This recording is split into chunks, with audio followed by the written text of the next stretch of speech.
you get it? Is it on? Well, everybody, welcome to another episode of Taking Over the World with Ed and Aaron. What's up, buddy? What is happening, good sir? Happy President's Day weekend-ish stuff. Happy president. I'm not a president, so I okay. Thanks. That's fair enough. Fair enough. So- How was your weekend? Good.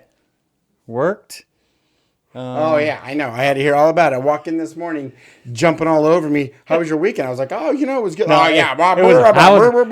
was your 3-day weekend? Man, I just got hammered this morning. Walked into a freaking like buzzsaw. I felt it was like straight out of like, remember American Gladiators, like the assault, the end? I felt like I was running around like, and I was getting tennis balls shot at my dome.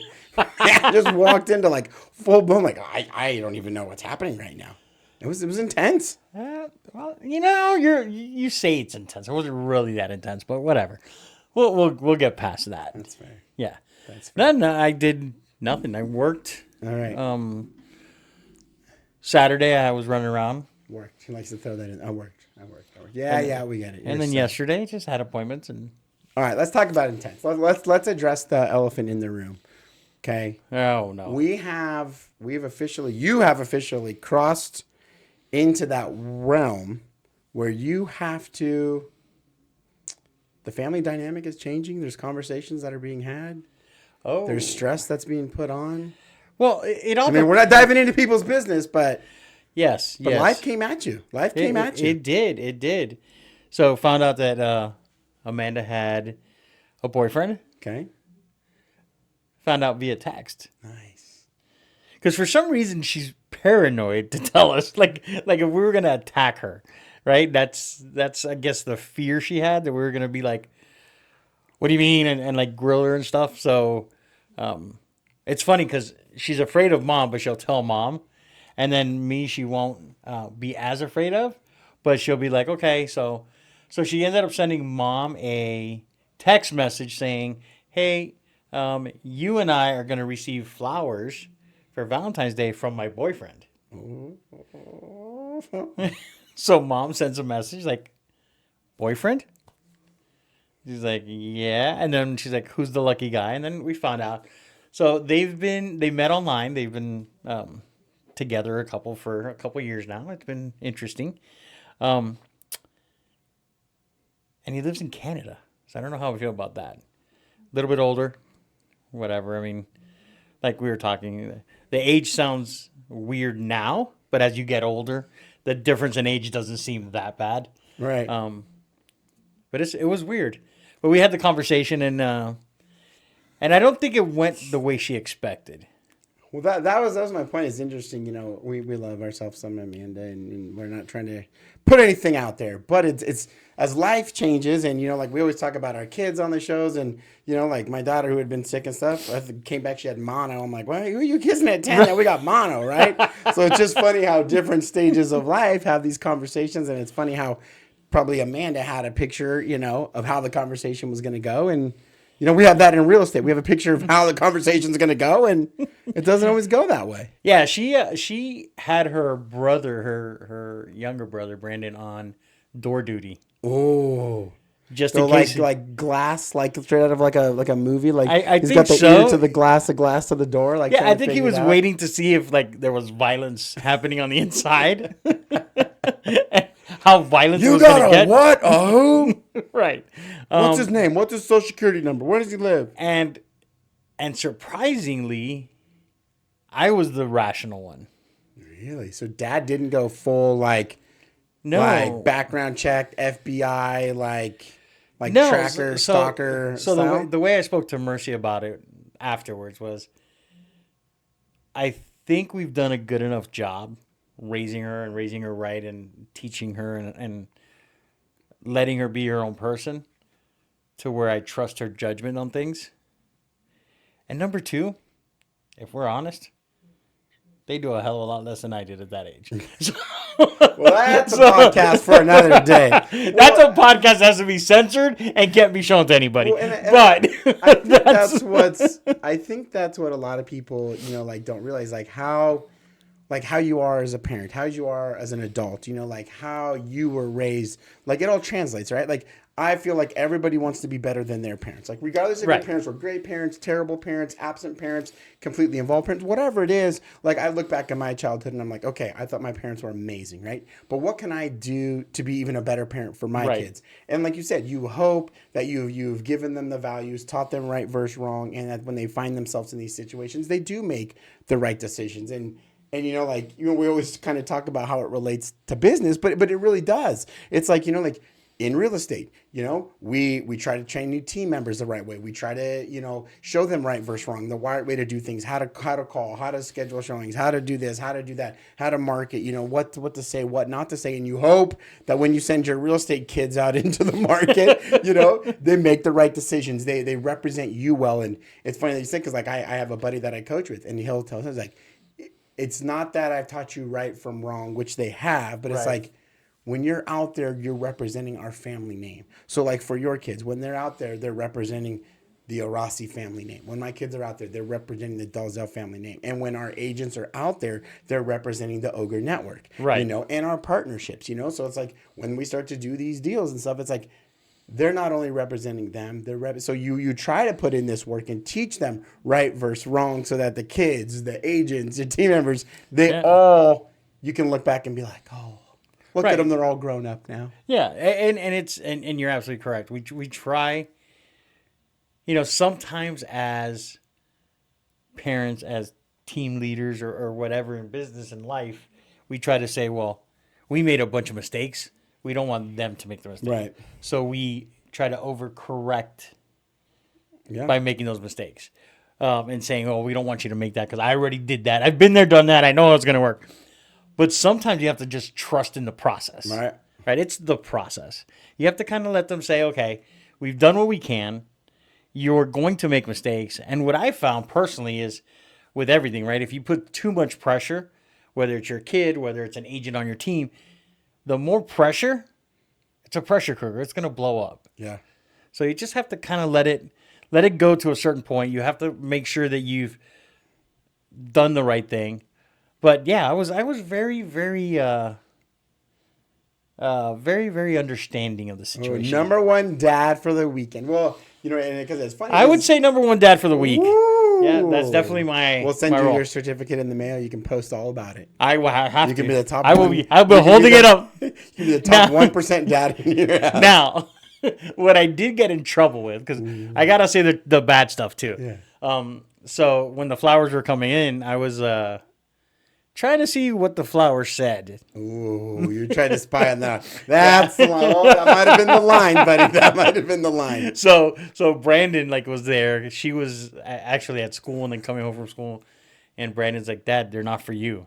I'm like, "It's my house. They're coming to my house. The envelope. They're coming to my house. I have the right to see what it says because it's in my house." No. To credit though, smart guy didn't put anything on there, Smart guy. so it didn't give me any ammunition. I like like him I was already. just gonna use it as fun to because I like to joke around. I like to be jovial and make people laugh. So I was gonna look for excuses. Actually, I took pictures with all the flowers. I would hold them up so mom could take a picture and send it to her and say, "Oh, your come flowers you- got here." So how come he didn't send you flowers? I don't know. I did get kind of upset about that. I was expecting flowers, but that's okay. Speaking, It would have kind of weird flowers from a guy to a guy, but That's all right. Fair enough. You can send something else. yeah, we'll see. Listen, you said the word jokes. Oh, and he's 6'4". I don't care. That's a big dude. I Well, have as to long chop as- him off with the kneecap so I can be his height. As long as he knows, that at any given minute we can still whoop him. Well, I don't care how tall he is. If push comes to shove, if we got to whoop him, we're gonna whoop him. Well, the good thing is 6'4". Boom! Right in the shot. I got him. All right, you said the word jokes, Jokes. and it got me thinking about something over the weekend that was hot with me. We I wouldn't say that we are a dynamic sports only podcast, but No. we talk a lot about sports, and I think everybody knows that we're sports enthusiasts, Yes. business, family. It's kind of like our three there, right? Sports, business, family. Okay, That's what we do. They're in that order, but those are our top three. And family. We throw family in there all the time. Sports, business, family. Yeah, there you Sports, go. business, family. Boy, I am not a huge basketball guy. Never have been. It was one of the sports that I couldn't play. But that NBA All-Star Game is an absolute joke. That thing should be taken out to the pasture, shot, put down, buried, do whatever you need to do to it. But like I was like flipping through the channel Sunday night. I'm like, oh, All-Star Game. Like I'll jump in here and watch this. No. I don't even watch them anymore. I'd like turn to like Telemundo and trying to watch something like trying to learn about Yavantes. I'm gonna learn about Yavantes again. Okay, like I mean, somebody has to fix it. Like I know the Pro Bowl, right? They changed the setup to go to more of a flag football. Whether people like it, they hate it. I don't care. Each their own. I think it's a little bit better than the actual game because you can see guys out there. You can see their faces. You can see them having a good time. The padded Pro Bowl like an NFL game was an absolute joke. They made a change, right? Well, it was an absolute joke after Sean Taylor from the 305, just shout out from Miami, knocked somebody's head off. Yeah. After that, it turned into a joke. Like, okay, we got to do something about After that, it turned into a joke because people were like, this guy's headhunting. Yes. Like, yes. So after that, but it used to be, the Pro Bowl used to be, winner gets $100, I think it was $100 or $150,000. Right. Loser gets $50,000. You go to Hawaii for a week. Right. So it was a thing. Right. You basically take your winnings and buy your linemen and your other people, like you spend it all, right? Right. But they're supposedly they were going to make the NBA All-Star Game more competitive this year. It was like 211 to 185. And I turned it on, and you got dudes pulling up at half court, knocking down shots. Nonetheless, credit to them, like amazing athletes. Right. Knocking down three-pointers from half court like it's their job. And then, but it's like, there's no defense. It's terrible. They're bouncing balls off the ground, off the backboard, like trick shots. Like, dude, something's got to change. Like, I'm like go play a game of horse or something, like, right? Like you get your 10 guys, like, hey, round one, or like you have to have a one-on-one horse game, or like a 2v2, like you have a checklist. All right, you got to use the scoreboard, you got to use the rafters. Like, remember like the Michael Jordan, Larry Bird, like the old school, was it like McDonald's commercials or something? Like show me that.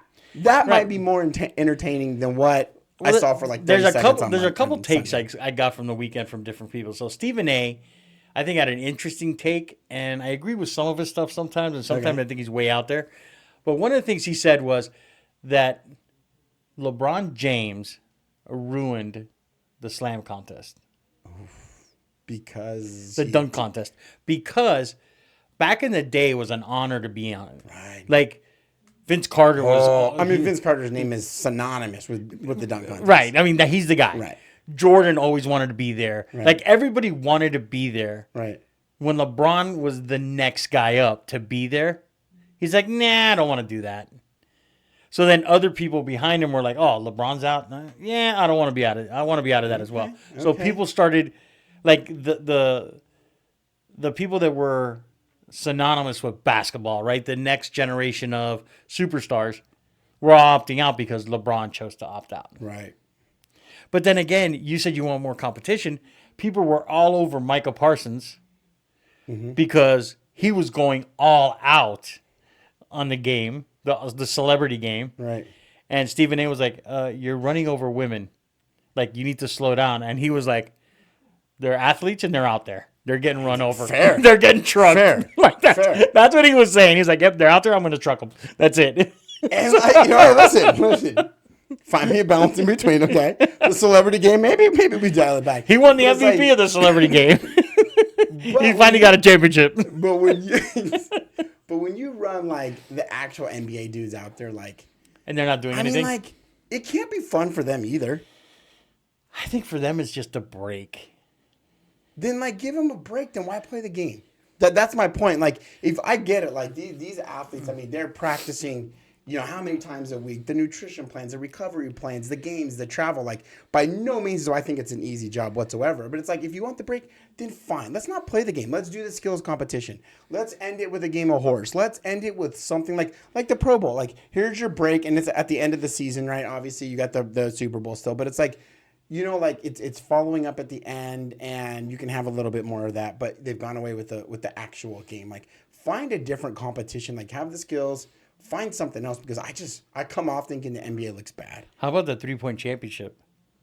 Which one was that? Was that with Steph Curry and that Sabrina? Yeah. Yeah, the man, they That was separated by sick. like one field 3 goal, points. 3 points. Yeah. Yeah, that was awesome.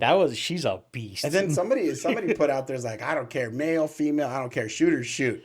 Yeah, That's it. That was awesome. And she was shooting, I mean, give her credit. She was shooting from 12 to 18 inches from the WNBA's 3-point line. Oh, she wanted to put him on notice. Oh yeah, she was But see, that solid. was probably more intense and more exciting than the actual game. That's what I'm saying. It was great. They got to find a way to change it. So I look at that, right? I look at the intensity that they had. Yeah. And pretty cool. Shout out to them because she has a picture because her parents are season ticket holders for the Warriors, and she has a screensaver on her phone, which is a picture she took when she was younger with Stephen Curry in the tunnel. So that's her screensaver. So it was really cool to see that. But then you fast forward to now there's this thing going around the NFL that DeMarcus Lawrence, I think, for the Cowboys, said that when they played Green Bay, they were tired. It had been a long season. Right. And now Michael Parsons is like, yeah, I would never say that. That's, how do you say you're tired and it's been a long season? It's your playoff. Yeah. And it's one and done. Like, how do you say that? So how do you feel about that? How do you think like, in business, right? Because we find that a lot in real estate, right? We find a lot of people that all of a sudden they're like, hey, I had a good month, or I have one transaction. I don't need a transaction coordinator. Or I don't need a partner like Fidelity that's going to do all the heavy lifting for me. No. I'm going to do it myself because I'm one and done. Versus like just grinding away and keep going and doing better, helping more people. Because that's what I like. Like people look at it, I think a lot of people look at like real estate agents or maybe look at us as our organization and our team and say, oh, these guys just want to do this, right? Right. They don't realize that I honestly believe we have the best organization. Right. We have the best people in our world. We have the best partnerships, whether it's the lenders, whether it's title, whether it's Fidelity, whoever it is, those are our partners. And I believe in our partners and I believe in what we do. So to me, every person that we don't help is getting inferior service. Yeah. Because if you want exceptional service, you have to work with us. Right. Because we're exceptional at what we do. So I look at it as we got to keep grinding because we got to keep helping people. So here's my take on it. So when I first started in the industry, bottom line is it comes down to my favorite 3-letter word, which I think is the demise. It's ego. Right. Right? So I think you have these agents that come in that are either new or they're whatnot. And it's like, it's me, right? I'm making calls. I know these people. I'm doing my transaction. I do this. I do that. I. And so they don't want to let any of that go. Right. Because they want all the credit to be on them. Like, look at me. Look how good I am. And so they make it about them. I think as you start to grow and you realize like this is not about you. This is about how to best serve your clients. Just like you said, is that thankfully I had people to talk to and you were one of them when I first started in the industry. I've never, ever in my career in real estate done a transaction without a transaction coordinator. Right. God bless Mercy. And even though she gets on me and she will rip me one. Right. Like this morning, she was fired up to let me. I think she was stewing on. I think she wanted to. She was stewing on that one for a minute. She wanted to let me have it. I think so. I think she feels better now. I mean, I don't feel as good, but she feels better. But it's like having a partner like Mercy. And I talked to a potential new team member last week, and I laid out the same thing. And they're like, well, and I was like, I don't do the transaction work. Right. She's like, well, don't you want to know it? I was like, I know it enough to know what I need to know, what I don't need to know. But I said, honestly, no, I don't want to know it to be an expert in it because that's not my job. If I'm the expert in it, then what am I lacking on what I need to be an expert in? Right. So like that's to your point, devaluing our services to our clients. I'm surrounding myself by experts in the industry, right? That's like me trying to do a commercial deal. Right. My license, I mean, technically allows me to do it, Yep. right? But I wouldn't be doing any client a service if I represented them in a commercial deal. I wouldn't be doing them a valuable service. Right. That needs to go to you. You're an expert in that field, right? Mercy. I don't know about an expert. But Mercy is an expert in transaction Right. coordinating. Marie is our admin. Gabby, I mean, talk about Gabby. You know what? Throw Gabby into the mix here. It's like, Right. right? Like, we tried to mess with the computer and set up the podcast in the settings. We had green antlers coming off and like fuzz around our heads. I had a halo. Yeah, we're sitting here. I'm like YouTubing videos, and it's like, why spend that time when we know Gabby knows how to do it? That's Right. what she is. She knows it. Right. But we had to wait for our Tuesday for her to do it, which we had planned. So she did it. That's like, you can go down the list. Fidelity. Why do I got to do a prelim or find someone to do this or run a lien report? Like, call them. They run it. They can explain it to us. They'll sit in on something. They'll come to it. Right. Same with our lenders, right? Like they do. So I think agents, and I think it will happen in any industry, they let their ego get in the way and they want it to be about them and look at me, look what I can do. I can sell. I can do the title. I can do my own transaction. I can do this. Great. But in the meantime, you're devaluing the service that the client needs to have done. Well, the problem is, I think the problem is with the old saying, jack of all trades. Right. Master of none. There you go. A master of none, right? So I'm a salesperson. I'm a problem solver, right? That's what I want to do. 100%. Right? That's what I want to do. I want to sit in front of a client and say, okay, what is your scenario? Right. What do I need to bring to the table to get you the outcome you want to get versus I'm going to do this, and then I'm going to be an expert in trying to get this done, and I'm going to be an expert at trying to get the paperwork done, and I'm going to be an expert at getting the title stuff done, and I'm going to create my own podcast and do it on my own and record and come back and edit everything. Like, you can't. Like, you just can't physically be everywhere every time. So I know my lane. I'd rather sit in my lane of talking to people, finding out what they need and how we can solve their particular issue and how we can get them the outcome they want versus, hey, I'm going to do everything because I'm going to save myself some money or because I'm going to... See, that's part of, to me, when people think of real estate agents, they think of, oh, you're in it for the money, right? So, yes, could I make a little more money maybe not doing so many things and paying people to do things for me? Probably. Will it be as good? Probably not. Because I'm not good at all of the finite things that happen. I'm good at, okay, you have a solution. We had an appointment yesterday, right? The lady's like, I'm going to move to Oklahoma. Okay, what's the situation? What's your timeline? Well, I'd like to be there by September. Then why are we listing today? Well, if I sell it early, I can move earlier. Okay, so then September really isn't your goal. It's as soon as we can. So let me do this. We have one that we just went under contract that I did some pre-marketing on, coming soon for 2 weeks. Then we got it on the market, went into escrow in 4 days. Let's try that with yours. What is it else you want to do? And then she's like, well, I got furniture and I don't know. I'm not going to take it. I'm like, okay, perfect. Why don't we call Safe Nest, which is an organization that collects furniture and stuff for abused women. I'm like, why don't we call them? That's who I donate a lot of stuff to when I have extra stuff. She's like, okay, perfect. Because I don't want to donate it to XYZ because XYZ resells and stuff like that. I'm like, okay, perfect. We'll give it to them. What's the next situation? Well, I need to pack and load. And, my husband's had a stroke, so he can't do it. I don't know how I'm going to do it all. Perfect. I have a company that I use that I'll refer you to that'll come in and pack everything for you. And then when Beacon picks up your stuff, they just have to load it. She's like, oh my God, that's a great solution. That's what we do, right? That's what we do. When someone had a situation that they were buying and they were in England, like, how do we get it done? Right. You call Fidelity, you figure out, okay, how do we get it signed over there because it's over there? How do we arrange things? That's what we do. That's what makes me happy being part of this organization. And what we're building is, we're not just in it for the money. We're not just in it to get accolades, to be number one. No. Do we want to be number one? Hells yeah. Like, that's what we want. We're competitors. We want to be number one.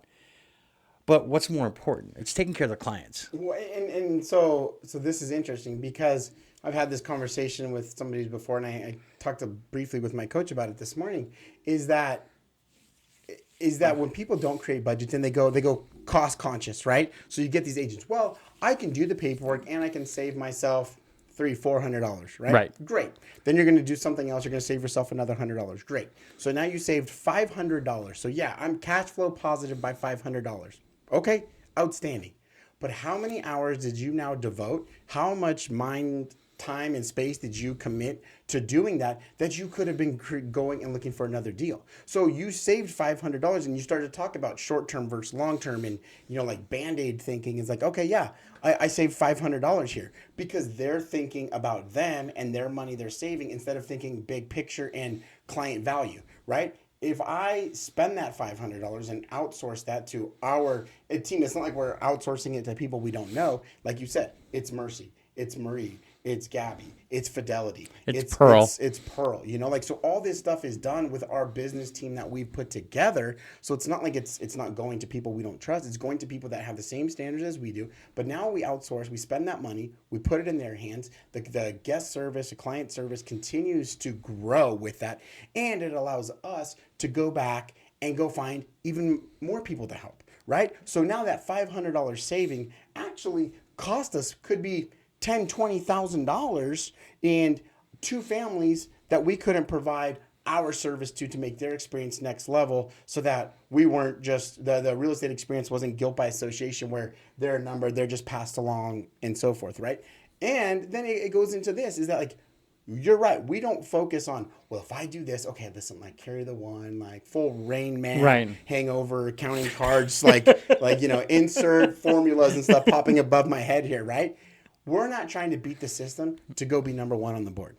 We're trying to go be the best that we can, create the most value we can by ourselves, what we do individually, then what our team can do. And when we bring it all together, what naturally happens? Right. You become number last one. time I checked on that board, year to date, we're number one by 5 times the amount of sales as anybody else. Right. Right? You pulled up the numbers the other day. I mean, you didn't pull them up, but they were emailed out to you. It's like, we weren't fishing for it, but an email went out to the Southwest division of Keller Williams. Right. And the OGRE network is listed as number 2 in volume in the entire Southwest region. Yeah.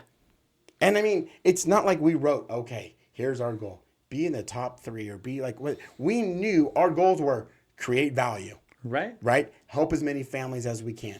Yep. Right? That's like essentially like our mission statement, is to create value and help as many people as we can. And indirectly, you end up as number 2 in the entire Southwest portion of Keller Williams. Exactly. Right? And that, because that's what we do, right? We look at how do we provide value? How do we give people what they want and what they need, right? Because it's easy to say, hey, I'll list your house and sell it. Yes. Right? That's easy. Not hard. That's not hard. I mean, you could do that and you could do it all day long. But people have solutions. Like, we're working with different clients now that have special circumstances. They need certain things when they buy their next house. So it's our job to find what they need and make it all fit nicely into this box and say, hey, we did this for you. And it ultimately comes down to what we go for first, and you led right into it with your example, is that we're more concerned about the why, right, than the paycheck, the end transaction, right? Because like you said, you talked to this lady, well, I need to move by September. Well, it turns out you don't. When we started diving into it, understanding the why, it's no, you don't. You want to go now so you can get over there. Right? Like I understood my client's why. One of my original clients, their why to move out of the state was to be by family. Well, she called me a month ago saying, we're ready to come back. Like, and we were their first call because they worked with us. We created value. And I said, and my first question was like, why? Right. Like, I would love to sell you a house. Like, don't get me wrong. Like, that's my job. But bigger than that is understanding the why. Hey, listen, this didn't work out. This wasn't what it was going to be, or, this or that, whatever the dynamic was. Right. And I understood now. Now I understood. Okay, now I understand why you're coming back here. And, yes, I can now create a custom plan to help you do that, do that. I mean, I've talked to friends before, and they're like, hey, we're gonna sell our house. Why? Well, because it's worth a lot and we have equity. Okay, great. What are you gonna do with that? We're gonna go buy another house. Okay, and what are you gonna pay for that house? You're selling high, but guess what? You're gonna buy high. like staying in the same market and going like for like. I mean, it's a market wash. Okay, right. Well, I'm gonna wait till my home goes up in value to sell. Great. Now you're gonna buy high. Well, now it's low. I don't want to sell low, but I want to buy low. Like, it doesn't work that way. Like, unfortunately, unless you're downgrading or buying like an investment property or something where you're gonna have to rehab. And so, I think that's what's nice about the way that we operate. Is like, I'm not afraid to tell. I treat everybody as if like we want them to be part of our family, and I think we would both probably agree that we're able and willing to tell them, like, no, You don't need to sell. No, you shouldn't sell. This is not listening to you talk now. Now's not the right time. Or the reason you're doing it for it doesn't make the sense that you thought it made sense. Like, don't just buy to move equity, like spend your equity to move to like across the street because it was the right time to buy. Like, the right time to buy is when you have a checklist that next home needs. Right. That needs to change your life. Right. And you've got 5 items on there. The right time to buy is when you can check all 5 of those items. Then we negotiate and go to work and get you that home. Right. And one of the things that I pride on what we do as a group, right? When we go on appointments, it's not necessarily to sell your house or sell you a new house. It's find out what you need in order to do it. Yeah. Right? Because sometimes right now, emotions or whatever get into, hey, I got to sell my house. I got to buy another one. Well, hold on. Take a step back. What are you really trying to accomplish? And let me see if I can find a solution that doesn't necessarily mean you have to sell your house. Yeah. If it does, it does. But Right. But there's a lot of times that people are like, well, I'm going through a rough time. I'm going to get divorced. I'm going to get okay. So one of you has to find a place to live. Realistically, you're not going to find a place for cheaper than what you're paying now. So why find somewhere? Right. Like, just chill. Well, Take a deep breath. Stay where you're at. One of you find a different place instead of both of you selling the house, pulling out the equity and getting whatever your money wants. And now you don't have an asset. And you're both paying more in rent than you would have been staying here, even separating. Like, it just doesn't make sense sometimes. And the biggest thing I think that we have to remember and what we try to teach people is, hold on, slow down. Right. Right? You're going 100 miles an hour in a school zone. Like, you can't do it. People are going to get hurt. Okay? We're here to protect the children. Right. Okay? But, like, I think next week, I would really like you to share the story about Tony. You know, I mean, because that is a classic example of you finding a way to help somebody. They had an immediate problem that needed to be handled. Very immediate. Very immediate. Like, we're talking no roof, immediate. Exactly. Right? And it would have been easy for you to like, fine, I'll find you a rental. How hard is that to go do? But you actually changed the trajectory of their life. Correct. Like, and I don't say that lightly. It's like wait till next week. Tune in to hear how Ed changed their life, right? But honestly, like, you put them on a trajectory over the course of a year, on a plan, to literally change their life. And like, I mean, when we go to lunch and we see her, I mean, she's always as happy as can be, you know. And if somebody else,